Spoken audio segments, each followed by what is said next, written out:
अस्सलाम वालेकुम वरहमतुल्लाहि वबरकातुहू। दोस्तों, आउं आहियां अली हसन अब्बासी। किताब आहे के माण्हू तारीख़ थियनि था, लेखक जामी चांडियो, छपाईंदड़ कापड़ी पब्लिकेशन, अज़ीज़ मंज़िल, हैदर चौक, गाॾी खातो, हैदराबाद, सिंध। छापो पहिरियों डिसंबर 2005 ईस्वी। किस्त टी। हेठिएं तबिके जी क़यादत खे अॻियां आणणु। सिंध जहिड़े समाज में जिते सियासत जे अछे कारे जो मालिक दहशतगर्दनि, सरमाएदारनि ऐं वॾेरनि खे बणायो वियो आहे, उते अवामी तहरीक ई आहे जंहिंमें तव्हांखे बिन हेठिएं तबिके जा हारी ऐं महरूम तबिकनि जा माण्हू अॻवान सिफ़नि में नज़र ईंदा। हेठिएं तबिके जे मफ़ादनि जी ॻाल्हि करणु हिकिड़ी ॻाल्हि आहे, पर उन मां सियासी क़यादत पैदा करणु मुंहिंजे नज़र में वॾो कमु आहे। भलीजे साहब रुगो पोरियत तबिकनि जी ॻाल्हि नज़रियाती तौर कई नाहे, पर पंहिंजी सियासी ज़िंदगीअ जो वॾो हिसो उन्हनि तबिकनि जे माण्हुनि सां साथ में गॾु गुज़ारियो आहे। हू पाण बि हिकु फ़िक्री ऐं सियासी पोरियत आहे। हू हिकु वॾो अॻवान आहे, पर ज़िंदगीअ में हलियो हिकु कारकुन जीअं आहे ऐं पाण खे सॾींदो बि कारकुन आहे। मूं ॾिठो आहे त हुनखे रूहानी ख़ुशी शहरनि में मिडिल क्लास या मथे तबिके जे माण्हुनि सां उथण वेहण बजाए ॻोठनि में पोरियत तबिके सां वेहण, रिहाणियूं करणु ऐं संदन साथ में मिलंदी आहे। हू सिर्फ़ु अवाम जी ॻाल्हि कंदड़ दानिश्वर या अॻवान नाहे, पर अवाम सां हक़ीक़ी तौरु प्यारु कंदड़ अॻवान आहे। पोरियत औरतुनि खे सियासत जी अॻवान दस्ते तौरु अॻियां आणणु। मुंहिंजे नज़र में पलीजे साहब जी समूरी ज़िंदगीअ जे ग़ैर मामूली कारनामनि में हिकु अहम तरीन कमु पोरियत तबिके जे औरतुनि खे क़ौमी अवामी जमहूरी तहरीक जे हिकु अॻवान दस्ते तौरु अॻियां आणणु आहे। हीअ औरतूं मज़लूम तबिकनि जे अंदरि वरी सभ खां मज़लूम तबिको या हिसो आहिनि। उन करे संदन ख़ुदि मुख़्तियारीअ ऐं सगारे किरदार खां सवाइ मज़लूम तबिकनि ऐं क़ौमुनि जो छोटकारो अमली तौरु न मुमकिन आहे ऐं न उहो का माना रखे थो। ॿियो त जंहिं जिदोजहद ऐं साथ में अवाम जो अधु हिसो शामिल न हूंदो, उनखे न त नुमाइंदा अवामी जिदोजहद सॾे सघिजे थो ऐं न उन जी का इख़लाक़ी लेजिटिमेसी आहे। टियों त औरतुनि खां सवाइ मज़लूम तबिकनि ऐं क़ौमुनि जे क़ौमी जमहूरी ऐं तबिकाती जिदोजहद कंहिं तौर बि कामयाबु वञे, उहो मुमकिन न आहे। शहरी बेगमात जूं समाजी तंज़ीमूं मीडिया या समाजी मैदान ते अक्सर ज़ाहिर थींदियूं आहिनि, पर सिंधियाणी तहरीक जहिड़ी पोरियत औरतुनि जी सगारी ऐं बहादुर सियासी तंज़ीम सिंध में छा समूरे पाकिस्तान में नज़र न ईंदी। उहा तंज़ीम पलीजे साहब जी तख़लीक़ी इनक़िलाबी ज़हन ऐं फ़िक्र जी पैदावार आहे। 10,000 ॻोठाणनि ऐं पोरियत औरतुनि जो हिकु झंडे नारे ऐं नज़रिए ऐं तंज़ीम हेठि मुनज़म थी जलसनि, जुलूसनि ऐं लांग मार्चुनि में शरीक थियणु असां जहिड़े समाज में कंहिं सियासी मौजिज़े खां घटि न आहे। नंबर 3, रसूल बख़्श पलीजे जा अदबी ऐं फ़नी कारनामा। पलीजे साहब जी अदबी हैसियत संदसि फ़िक्री ऐं सियासी हैसियत जेतिरी ई मथां ई आहे। हू बुनियादी तौरु अदब ऐं फ़न जे मिटीअ मां ॻोहियल माण्हू आहे। अदब हिन जी हिकु भरपूर सुञाणप आहे। संदसि ज़ात ऐं इमेज जो ॿियो को बि अहवाल खांसि संदसि अदबी सुञाणप खसे न सघियो आहे। हू सियासी मैदान ते हुजे या समाजी ऐं ज़ाती ज़िंदगीअ में, अदब हिन जी ज़िंदगी मुसलसल इंस्पायरेशन जो ज़रियो ऐं संदसि फ़िक्र जी उॾाम तोड़े अंदर जी उथल जो बेसाख़्ता तख़लीक़ी ज़रियो आहे। पलीजो साहब अदब ऐं फ़न खां सवाइ ईअं आहे जीअं मच्छी पाणीअ खां सवाइ।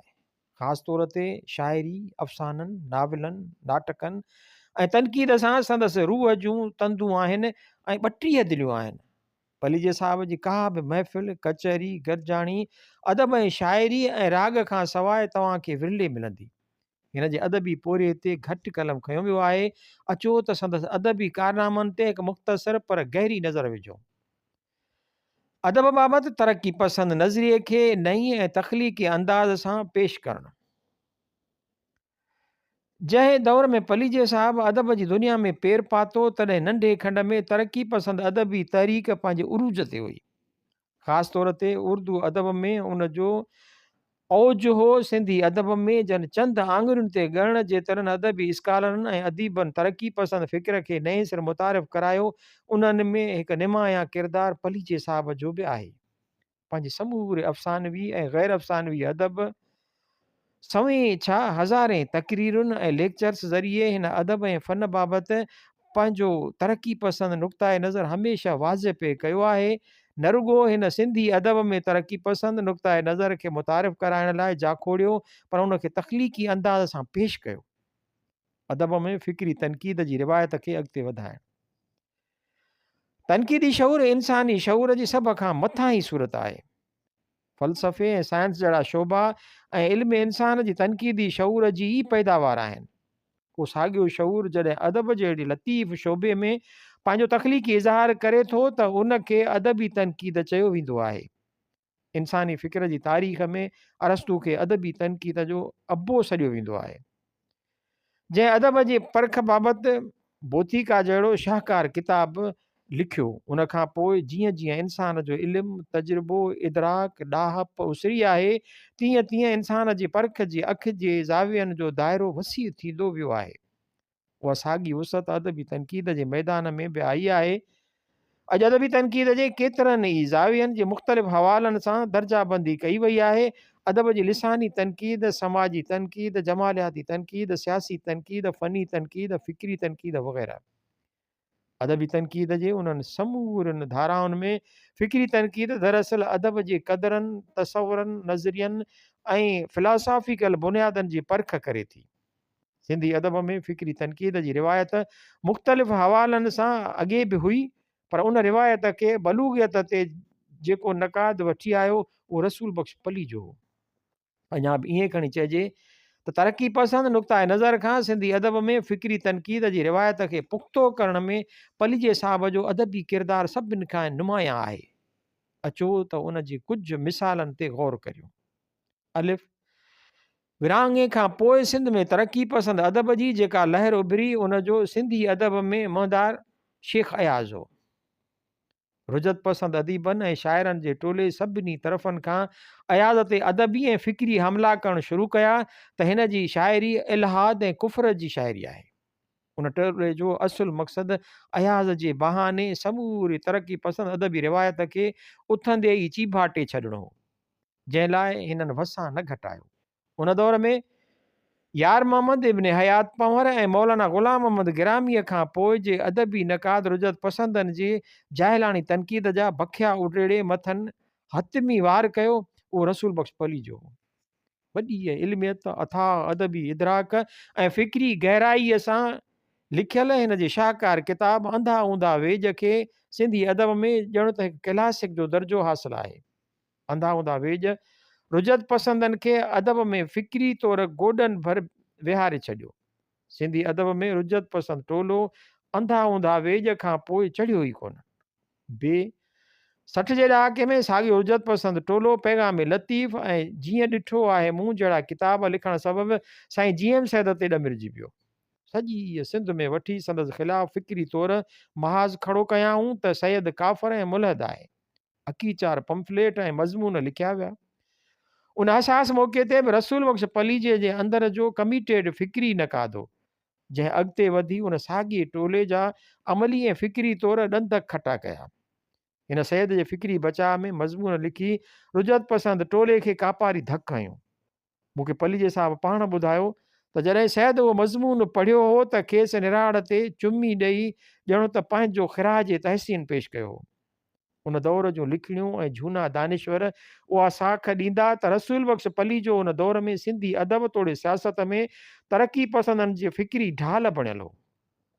पे 70 ऐं 80 जो ॾहाको सिंधी अदब में वरी नवां चैलेंज खणी आयो। ॿी महाभारी लड़ाईअ खां पोइ मग़रिबी दुनिया में जेको ख़ौफ़, अहसासाती वेगाणप, बेयकीनीअ जो माहौल जुड़ियो, उन अदब में बि बेमानवियत, बेमक़सदियत ऐं फ़िक्री वाइड़प जी हिकु लहर आंदी। दिलचस्प ॻाल्हि त उन अदबी ऐं फ़िक्री वाइड़प खे जिदत जो नालो ॾिनो वियो। उन अदब जो कारज सवाइ उन जे ॿियो कुझु बि न हो त अवाम खे बताल कजे, माण्हूअ जी ज़िंदगीअ जा हुस्नाकिन ऐं जुस्तजूअ मां वेसा खणाइजे, आदर्शनि ऐं इंसानी क़दरनि जी नफ़ी कजे, ज़िंदगीअ बदिरां मौत खे रूमानियत जो रंग ॾिजे, जिदोजहद बदिरां फ़रार जी वकालत कजे। उमेद बदिरां वेसाईअ, कनूतियत ऐं मायूसियुनि जा मीनारा ठाहिजनि। ज़ाहिर आहे त फ़ौरू ज़ालिम ऐं हुक्मरान तबिक़ात उन लॿाड़ जो असरु क़बूलु कंदा कोन, जो न हिननि वटि उन लाइ वक़्तु आहे ऐं न संदन अहसास अहिड़ा थी सघनि था। जॾहिं अख़्तियार, इक़्तिदार, वसीला ऐं हाकिमियत सभु वटनि आहिनि त पोइ छा लाइ मायूस थींदा ऐं अवेसाईअ जी ख़ुदि फ़रेबी कंदा। ॾेई वठी उहो अदब अवाम जो सिर रुलाईंदो ऐं हुक्मरान तबिक़नि जी नाजाइज़ हाकिमियत ऐं फुरलुट जी स्टेटस को खे सघ बख़्शींदो।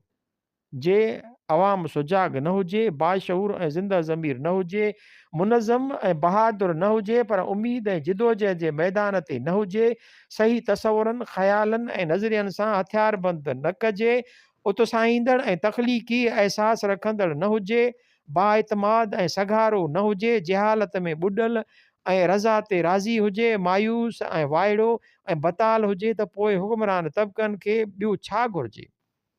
ऐं जे उहो नेक कमु अदब खां वठी सघिजे थो त पोइ खेनि कहिड़ी लहर, कहिड़ो लोॾो।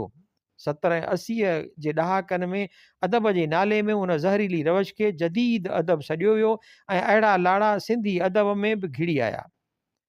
जेको थिए घरां रुठो सो जदीद अदीब थिए सॾियो वियो। जंहिं अदीब जे कहाणियुनि, अफ़साननि, नावलनि, मज़मूननि, शहरनि में जेतिरी मायूसी, फरारियत, बेयकीनी, कानूतियत ऐं ज़िंदगीअ मां वेसा खणाइण जी रवश वधीक, उहो ओतिरो वॾो जदीद अदीब ऐं शाइर थिए सम्झो वियो। अहिड़े नाज़ुक दौर में हिकु दफ़ो वरी उहो रसूल बख़्श पलीजे जो कलम हो, जंहिं सिंधी अदब में संधी ज़ात हंजन जहिड़ो ॿियो शाहकार किताबु लिखियो। साईं मोहम्मद इब्राहिम जोए उन किताब जे महाग में हिन खे नसर जो लतीफ़ ऐं सिंधी अदब जो तरगनेफ़ कोठियो। संधी ज़ात हंजन अदबी तनक़ीद ऐं परख जो फ़िक्री हवाले सां पंहिंजे दौर जो वॾो अदबी कारनामो हो। भाग वारियूं आहिनि उहे ॿोलियूं जिन में उन मयार जा किताब लिखजनि ऐं शाया थियनि था। जेतोणीकि उहो किताब जदीदियत वारनि हल्कनि में सख़्तु तकरारी बि बणियो, जेको बि न अणटर हो, पर उन किताब पंहिंजे दौर ते अदबी ऐं फ़िक्री हवाले सां ग़ैर मामूली असर छॾिया। हूअं बि अदबी तनक़ीद जो किताब त लिखिबो ई तकरारनि जे हवाले सां आहे, उन करे उहो पंहिंजे धुरियुनि लाइ क़बूलियत जोॻो त थी सघे नथो। अहिड़े अदब जो रुझान सिंधी अदब में सिंध सां गॾु हिंद में हो। असांजे दोस्त श्याम जयसंघाणी जी किताब खंडहर ते पलीजे साहब जी तनक़ीद हिकु अलॻि शाहकार आहे। पलीजे साहब अदब जे नाले में बदहवासीअ जे उन लहर जो फ़िक्री छेद करे उन जा बुनियाद लोॾे छॾिया। सिंधी अदब में उहो रुझान वरी उन एतमाद ऐं फ़ख्र सां कर खणी न सघियो। ते पलीजो साहब अदबी फ़िक्री, सियासी ऐं इल्मी मामलनि में ज़ाती लाॻापन खे कॾहिं बि ख़ातिर में न आणींदो आहे।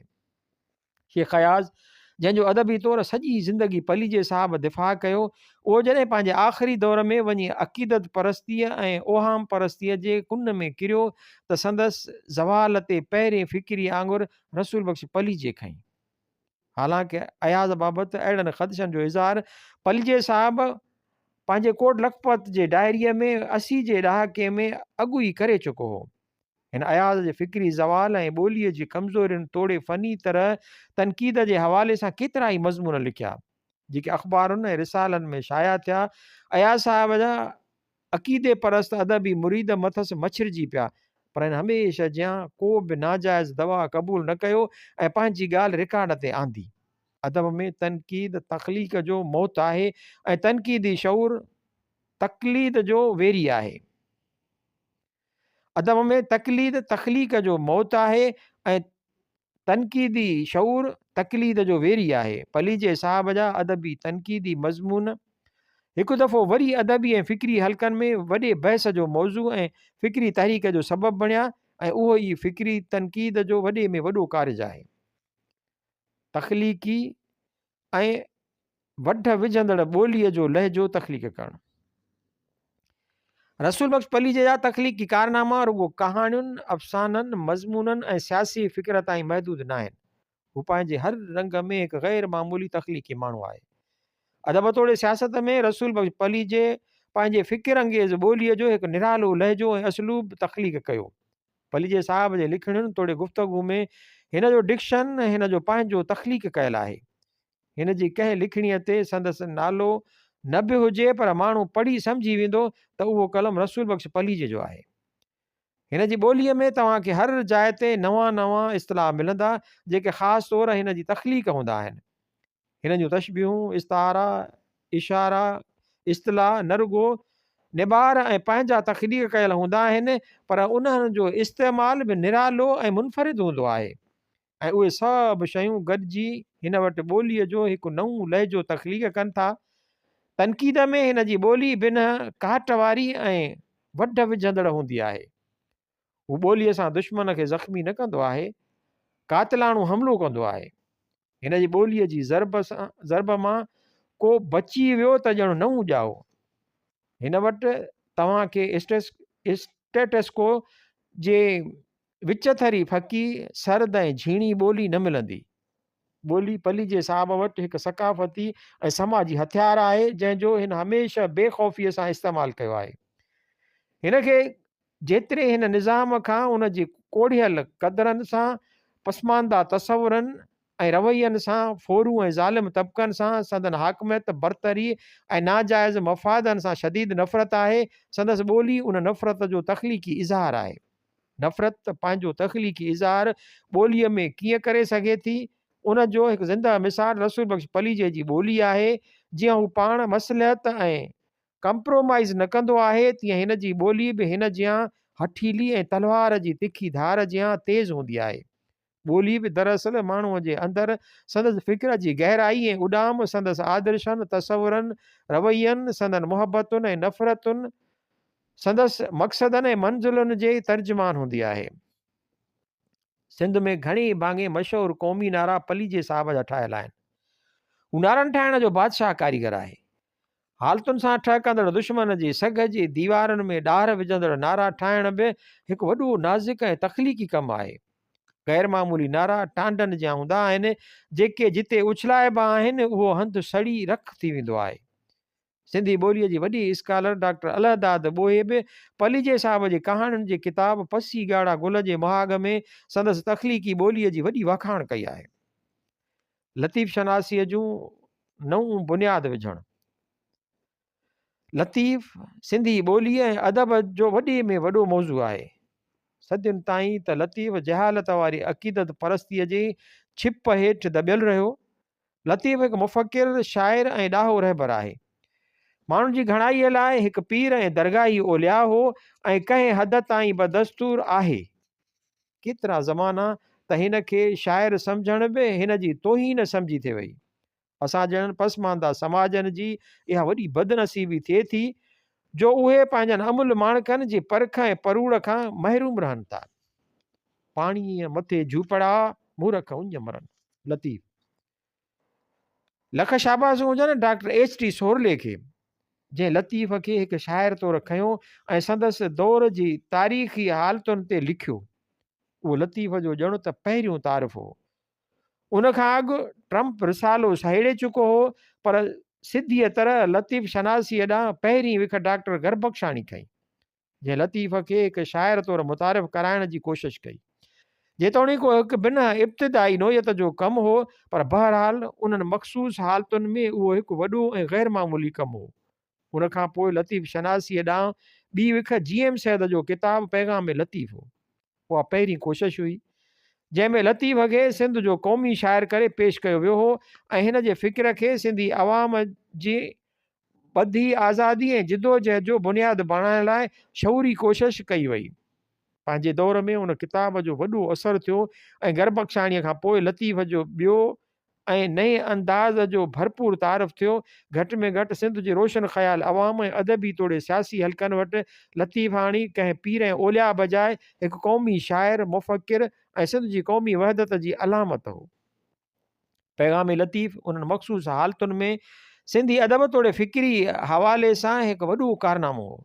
जेतोणीकि उन खां पोइ लतीफ़ ते मुख़्तलिफ़ हवालनि सां अलामा काज़ी, तनवीर अब्बासी, शेख अयाज़, मोहम्मद इब्राहिम जोए, डॉक्टर ॿोहे, नून मीम लाशारी, डॉक्टर बलोच, डॉक्टर अलाना ऐं ॿियनि केतिरनि ई आलमनि ऐं अदीबनि लिखियो आहे, पर लतीफ़ शनासीअ ॾांहुं डॉक्टर गरबख्शाणी ऐं GM सैयद खां पोइ टीं भरपूर फ़िक्री विख रसूल बख़्श पलीजे खईं। हिन जी अदबी नक़ाद ऐं पारखू हिकु नई लतीफ़ खे दरियाफ़्त कयो। इनक़िलाबी जिदोजहद जो फ़िक्री सरवाण लतीफ़, अवामी जिदोजहद जो सूंहुं लतीफ़, अवाम ते रहम खाईंदड़ न पर अवाम खे रुमानवियत जी सूंहं बख़्शींदड़ लतीफ़, ज़िंदगीअ जे समूरनि पासनि बाबति नयूं राहूं ॾसींदड़, नवां रवैया तसवुर ऐं किरदार तख़लीक़ कंदड़ लतीफ़, ज़िंदगीअ जे सफ़र जे ॻुझ ॻुझांदड़ ॻाल्हियुनि जा मुंझियल सुट सुलझाईंदड़ ॾाहो ॾातार लतीफ़, जेतोणीकि हिन लतीफ़ ते लिखियो घटि आहे पर हिन जा लतीफ़ ते सवें लेक्चर ऐं तक़रीरूं रिकॉर्ड ते महफ़ूज़ आहिनि। शेख अयाज़ बि लिखियो हो त हू जॾहिं लतीफ़ जा बैत ऐं उन्हनि जूं सम्झाणियूं पलीजे साहिब जी ज़ुबानी ॿुधंदो आहे त हिन खे ईअं लॻंदो आहे त ॼण उहे बैत हू पहिरियों भेरो ॿुधी रहियो हुजे। पलीजो साहिबु सदाईं मूंखे चवंदो आहे त खांसि लतीफ़ ते हिकु पूरो किताबु लिखाइणु मुंहिंजो अवलीन अदबी ऐं फ़िक्री फ़र्ज़ु आहे। हू हिन दौर जो लतीफ़ जे ॿोली ऐं फ़िक्र जो वॾे में वॾो पारखू ऐं शाइर आहे। असल में पलीजो साहिबु बुनियादी तौरु आलमी अदब में शाइरीअ जो ख़ासि तौरु आलमी सतह जो ॼाणू आहे। हिन खे साॻिए वक़्तु अंग्रेज़ी, फ़ारसी, हिंदी, संस्कृत, पंजाबी, सराइकी, पश्तो ऐं उर्दू सिंधी ॿोलियुनि जी क्लासिकी शाइरीअ ते उबूर हासिलु आहे। शाइरी हिन जो ख़ासि मौज़ू आहे ऐं उन जी फ़िक्री ऐं फ़नी परख हिन जो पेशावराना कमु रहियो आहे। पलीजे साहिब जी लतीफ़ शनासी ऐं लतीफ़ जी शाइरीअ सां बेपनाह इश्क जो बुनियादी सबबु हिन जो आलमी शाइरीअ जे अथाह ॼाण आहे। हू जॾहिं लतीफ़ खे इनक़िलाब ऐं अवामी जिदोजहद जे ख़्याल खां दुनिया जो वॾी में वॾो शाइर थो सम्झे ऐं सॾे त उन जो सबबु हिन जी शाइरीअ बाबति आलमगीर ऐं अथाह ॼाण आहे।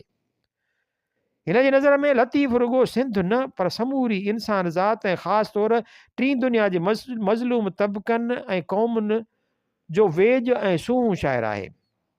हू पाण खे बि आलमी साइंसी समाजी फ़िक्र सां गॾोगॾु लतीफ़ जे फ़िक्र जी पैदावार कोठींदो आहे। जीअं चयो वेंदो आहे त हज़रत मुहम्मद सल्लल्लाहु अलैहि वसल्लम जी ज़िंदगी क़ुरान शरीफ़ जो अमली नमूनो आहे, तीअं मुंहिंजो उहो पुख़्तो ख़्यालु आहे त रसूल बख़्श पलीजे जी ज़िंदगी बि लतीफ़ जे शाइरीअ जे रवैयनि, तसवुरनि ऐं क़दुरनि जो अमली रूप आहे। जखर जीअं शाल तुंहिंजो कनी मदो सुणा, जखर जीअं शाल तुंहिंजो कनी मदो मसुणा, जीअं तो अची काल नालाइक नवाज़िया। सिंधी ॿोलीअ में सियासी अदब खे मथां ॾाके ते वठी वञणु।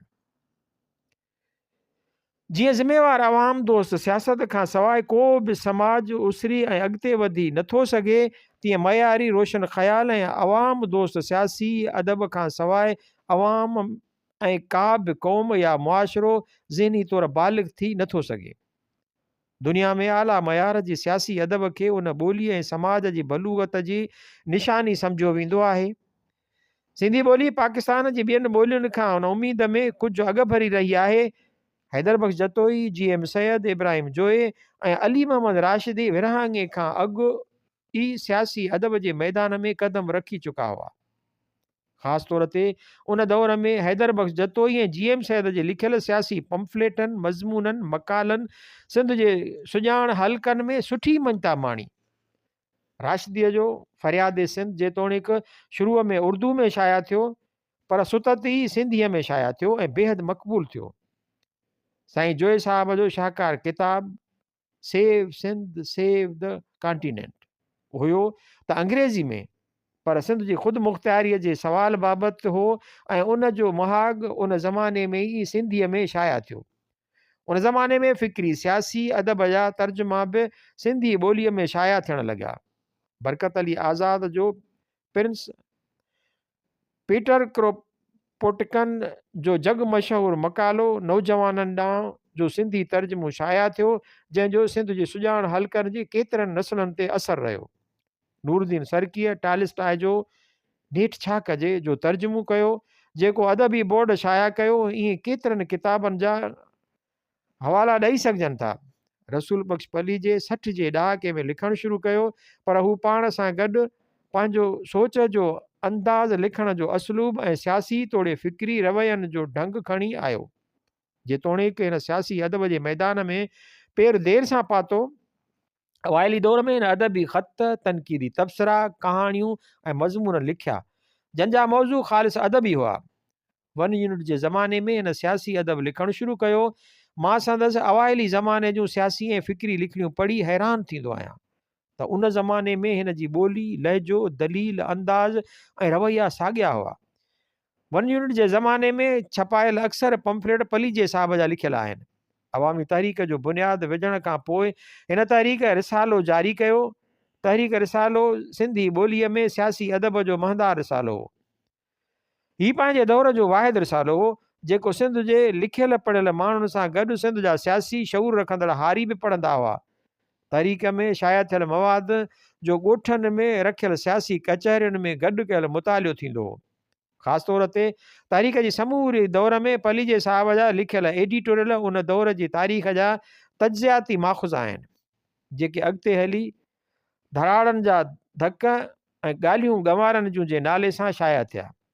उन्हनि किताबनि जी ॿोली, उन में कयल तज्ज़िया, तनक़ीदूं, तजवीज़ कयल हल ऐं सिंध बाबति वीहनि पलीजे साहब जी ग़ैर मामूली सियासी बसीरत जा आईनादार आहिनि।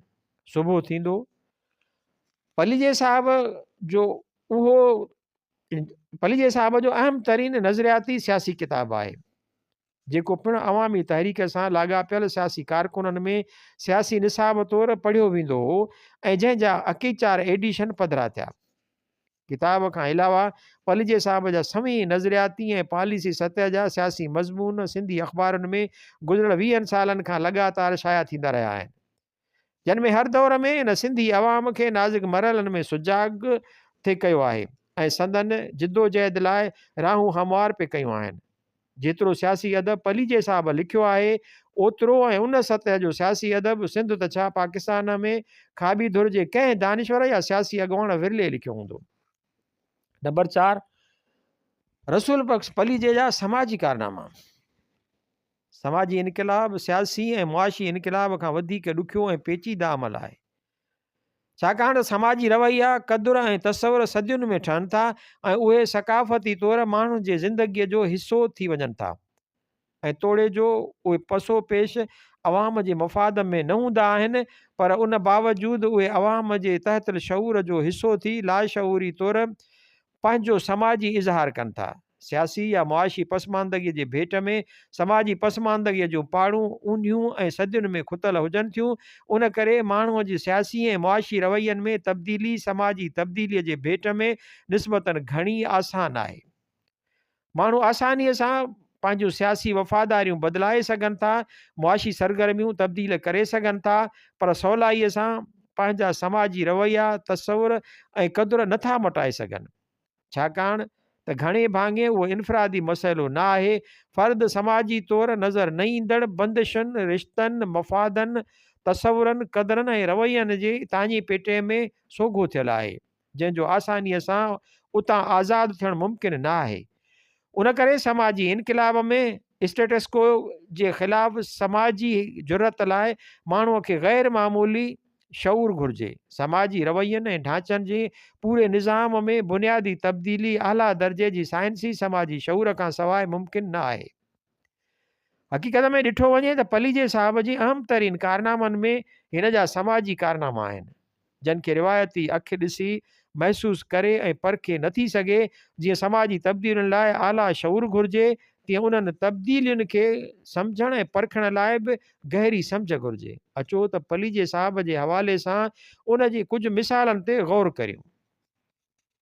इनक़िलाबियत ऐं तरक़ी पसंदियत जो समाजी रवैयनि सां इज़हार करणु। मूं पलीजे साहब सां तवील साथ ऐं खेसि निहायत वेझड़ाईअ खां ॾिठो आहे त हू समाजी तौरु हिन मुआशिरे जो फ़र्दु ई न आहे। हिन जा समाजी रवैया, तसवुर ऐं क़दुर हिन मुआशिरे जे समाजी निज़ाम जे बिना उबतड़ आहिनि। रसूल बख़्श पली जो अमली तरह पंहिंजे तसवुर ऐं शऊर जे समाज में रहे थो। हू पाण चवंदो आहे त हिन जी इनक़िलाबी हुजण जो वॾो ऐं बुनियादी सबबु हिन जे समाज जे निज़ाम खां अथाह नफ़रत आहे। हू पंहिंजे समूरनि समाजी रवैयनि में इन समाज खां धार न बल्कि उन जे उबतड़ ऐं हर वक़्तु उन जी नफ़ी कंदे नज़र ईंदो। हिन जी इनकलाबियत ऐं तरक़ी पसंदियत रुगो फ़िक्र अदब ऐं सियासत ताईं महदूद न आहे, हू उन जो असुल ऐं अमली इज़हार पंहिंजे समाजी रवैयनि सां कंदो आहे। मूं हिन खे हक़ीक़ी तौरु ट्रांसफॉर्म थियल माण्हू महसूसु कयो आहे। हू समाजी तौरु पंहिंजे शऊर जे रवैयनि ऐं क़दुरनि जी दुनिया में रहंदड़ माण्हू आहे। उन लिहाज़ खां हू सही माना में हिकु मॉडर्न माण्हू आहे। हिन जे समूरनि लिखणुनि, तक़रीरुनि में, लेक्चर्स में सिंध लाइ अहिड़ी समाजी तब्दीलीअ ऐं इनकलाब जा ख़्वाब नज़र ईंदा। पलिजे साहब जे इनकलाब जो तसवुरु बुनियादी तौरु आहे ई समाजी। हू ज़बान ऐं कलम सां जंहिं इनकलाब जी ॻाल्हि करे थो, उहो अमली तौरु पाण उन जो मिसाली नमूनो आहे। रसूल बख़्श पलीजो हिन समाज खे एतिरो जल्द बदिलाए नथो सघे त ही समाज बि हिन खे पंहिंजे आॾो कंप्रोमाइज़ लाइ मजबूर नथो करे सघे। ग़ुलामियुनि जे अनेक दायरनि में मुक़ीद हिन समाज में रसूल बख़्श पलीजो हक़ीक़ी माना में हिकु आज़ादु शख़्स आहे ऐं उहो आज़ादीअ जो भाॻ हिन जे झोलीअ में हिन खे हिन जी ग़ैर मामूली शऊर, इल्म, बहादुरीअ ऐं ॾाह विधो आहे। पलीजो साहिबु लतीफ़ लाइ बि अजीब ॻाल्हि कंदो आहे। हू चवंदो आहे, लतीफ़ उन करे अज़ीम आहे जो हिन जा समाजी रवैया सिंधी समाज जे उबतड़ ऐं उन जी नफ़ी कंदड़ आहिनि। वाक़ई लतीफ़ बि ईअं हो, न त को बि रिवायती शाइर सोहणीअ खे सूरमी करे पेश करण जी जुरत न करे हा। लतीफ़ जा समूरा किरदार पंहिंजे समाज जी समाजी तौरु नफ़ी कंदड़ आहिनि ऐं हिकु नए समाज लाइ जदीद रवैयनि जा बुनियाद विझंदड़ आहिनि। उन करे हक़ीक़त उहा आहे त मां पलीजे साहब जे असुल इनकलाबियत ऐं तरक़ी पसंदियत हिन जे समाजी रवैयनि हिन जे समाजी रवैयनि में ॾिसंदो आहियां। समाजी इनकलाबियत सियासी ऐं मुआशी इनकलाबियत खां हज़ार दफ़ा वधीक ॾुखियो ऐं पेचीदा कमु आहे ऐं उहो ई दरअसल कंहिंजे इनकलाब ऐं तरक़ी पसंदियत जी परख जो पैमानो बि आहे। पंहिंजे समूरे ख़ानदान खे सियासत में आणणु। पलीजो साहिबु सियासत बाबति जेके तसवुर रखे थो ऐं जंहिं क़िस्म जी सियासत करे थो, हिन जे 24 कलाक उहा कोशिशि हूंदी आहे त सिंध जो बचो बचो उहा सियासत करे। हू हर वक़्तु पंहिंजे समूरनि साथियुनि ऐं दोस्तनि खे उत्साहींदो आहे त उहे पंहिंजे समूरे ख़ानदान खे उन सियासत में शामिलु कनि, ख़ासि तौर ते औरतुनि खे। हिन सभ खां अवल उहो मिसाल पाण क़ाइमु कयो। हू पाण रोल मॉडल थियो। पलीजे साहिबु पंहिंजे समूरे ख़ानदान खे सियासत में शामिलु कयो। अक्सर सियासतदान चाहींदा आहिनि त संदन औलाद मराहतुनि लाइ त सियासत में हुजे, पर जे ॾुखियो वक़्तु हुजे त उहे हिन शोबे खां परे रहनि। मूं हिन खे पंहिंजे औलाद खे सदाईं वतन दोस्त ऐं अवाम दोस्त सियासत लाइ तलक़ीन कंदे ॾिठो आहे। हिन पंहिंजूं भेणूं, भाइटियूं, भाणेजूं सियासत जे मैदान ते आंदियूं। जी ज़रीना बलोच संदन घरवारी आहे ऐं हिन सदाईं सियासी तौरु पलीजे साहब जो साथ ॾिनो। वञ यूनिट नाफ़िज़ थियो त अख़्तर बलोच हैदराबाद में बुख हड़ताल ते वेठी। उन ज़माने में कंहिं नौजवान सिंधियाणीअ जो बुख हड़ताल ते वेहणु वॾी ॻाल्हि हो। पलीजे साहब जूं भेणूं MRD में जेलनि में वयूं। हिन पंहिंजे भेणुनि ऐं छोकिरियुनि खे न रुगो ॻाइण जी इजाज़त ॾिनी, पर पाण उन लाइ हमेशह उत्साहियो ऐं हिननि सदाईं क़ौमी काजनि में स्टेज ते वॾे फ़ख्र सां ॻायो आहे। अहिड़ो मिसाल सिंध त छा पाकिस्तान जी सियासत में विरले नज़र ईंदो। आला शऊर, किरदार ऐं मयार जा नवां माण्हू पैदा करणु। पलीजे साहब जो हिकु ग़ैर मामूली समाजी कारनामो आला शऊर, किरदार ऐं मयार जा नवां माण्हू पैदा करणु रहियो आहे। मां हिन खे हिकु मुकमिल ऐं चुरंदड़ पुरंदड़ यूनिवर्सिटी सॾींदो आहियां।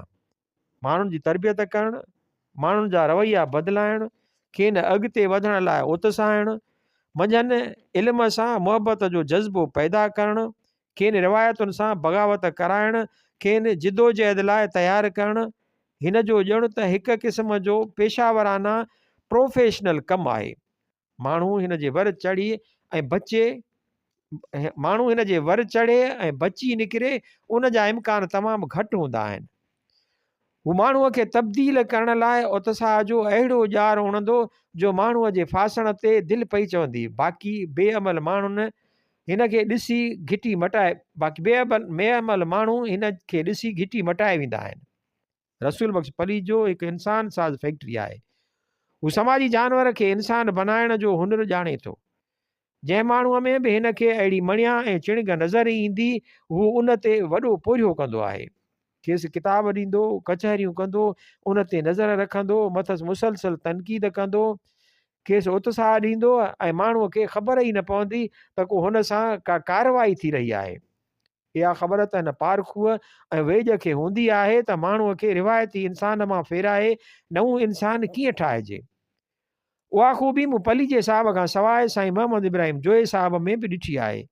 सिंध जे तमामु घणनि माण्हुनि जी तरबियत पुठियां सिंध जे हिननि ॿिनि ॾाहनि जो हथु रहियो आहे।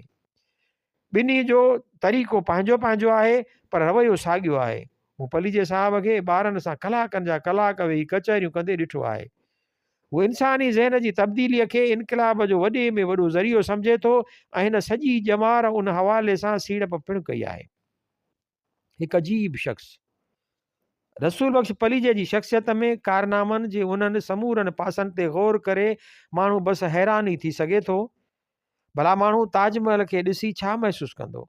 काइनात जी वुसअत जो तसवुरु करे छा महसूसु कंदो? फितरत जे हुस्नाकिन ऐं गूनागूनियत खे ॾिसी छा महसूसु कंदो? अफ़लातून ऐं अरस्तूअ जे दलीलनि जे निज़ाम खे ॾिसी छा महसूसु कंदो? साइंस जे करशमनि खे ॾिसी छा महसूसु कंदो? शेक्सपियर, ख़याम, हाफ़िज़, रूमी ऐं लतीफ़ जी शाइरी पढ़ी छा महसूसु कंदो? डवांची, माइकल एंजलो ऐं पिकासो जे फ़नी शाहकारनि खे ॾिसी छा महसूसु कंदो? मार्क्स, एंजिल्स ऐं आइनस्टाइन जी ॾाहप खे परूड़े छा महसूसु कंदो? लता ऐं नूरजहान जा आलाप ॿुधी छा महसूसु कंदो? ईअं ई माण्हू हिन अजीब शख़्स जे हयातीअ, इल्म, ॾाहप, तख़लीक़ी सघ, उत्साह ऐं जिदोजहद तोड़े कारनामनि खे ॾिसी हैरान ई थी सघे थो। हू वाक़ई बि हिकु अजीब ग़रीब शख़्स आहे। हिन जी का बि ज़ाती ज़िंदगी न आहे, हिन जा के बि ज़ाती रिश्ता नाता न आहिनि, हिन जा के बि ज़ाती दोस्त न आहिनि, हिन जूं मुहबतूं ऐं नफ़रतूं ज़ाती बुनियाद ते न आहिनि। हू आहे अॻवान पर हलंदो कारकुननि वांगुरु हो, आहे आलिम ऐं स्कॉलर पर सिखंदो शागिर्दनि वांगुरु हो, आहे हिकु जदीद तरीन इंसान पर लॻंदो ॻोठाणो ऐं रिवायती माण्हू हो, हूंदो हुजूमनि सां गॾु पर नज़र मुनफ़रिद ईंदो, मायूसियुनि जे घेरनि में हलंदे उत्साह जा आबशार वहाईंदो। मूं साणसि ॿिनि ॾहाकनि जे साथ में कॾहिं बि खेसि थकल, मायूस, वेगाणू, अंदर में झुरियल, विरची वेठल ऐं कमज़ोर न ॾिठो आहे। ख़ुदि कयासीअ जो लफ़्ज़ हिन जी लुगत में ई कोन्हे। रसूल बख़्श पली जो सचपच बि हिकु अजीब ग़रीब शख़्स आहे। हिन जो फ़िक्र, अमल, इल्म, इदराक, पोरियो ऐं पंध सिंध जे ईंदड़ नसलनि ऐं दौरनि लाइ ॼण त हिकु ग़ैर मामूली सीड़प आहे। अमुल, मूड़ी ऐं विथ आहे। उन अमुल, सीड़प, मूड़ीअ ऐं विथ जो क़दुरु ऐं उन जी संभाल असांजो ऐं असांजे ईंदड़ नसलनि जो फ़र्ज़ु आहे। जखरो जसखरो ॿिया मिड़ई मीर, मिटी उन ख़मीर असुल हुई एतिरी। लतीफ़।